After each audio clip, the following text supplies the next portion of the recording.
How did the 13th Amendment end Civil War slavery? Imagine a nation torn apart by a fundamental disagreement about human rights. The Civil War was fought over many issues, but slavery was at its core.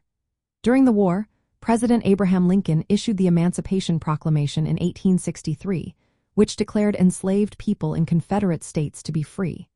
But this was a wartime measure, and it only applied to areas in rebellion, not the border states loyal to the Union or regions already under Union control. It also depended on Union military success to enforce it. So, while it changed the focus of the war and encouraged enslaved people to escape, it didn't legally end slavery everywhere. Many lawmakers in Congress realized that a permanent solution was needed. Starting in late 1863, they pushed for a constitutional amendment to ban slavery across the entire country.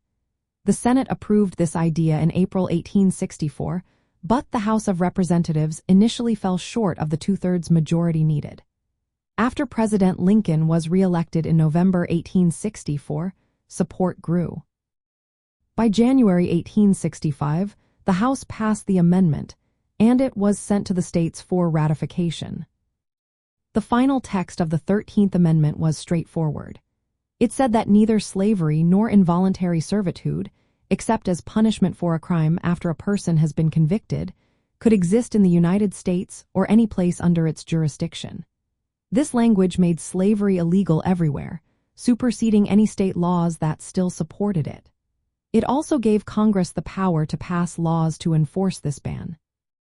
To become part of the Constitution, 3/4 of the states had to ratify the amendment.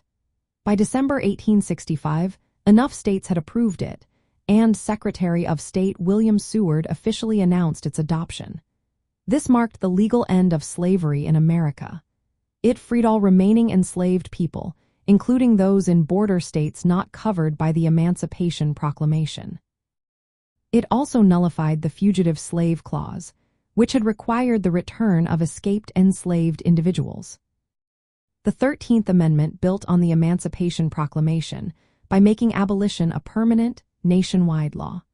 It was a direct result of the Union's victory in the Civil War and the efforts of anti-slavery supporters. During the Reconstruction era that followed, the amendment became a foundation for civil rights laws and efforts to rebuild the South. It also influenced future movements for racial equality. In essence, the 13th Amendment was the final legal blow to slavery in the United States. It changed the lives of millions of African Americans and redefined what freedom meant in America. While it did not end racial discrimination or inequality, it set a legal precedent that helped shape the ongoing fight for civil rights.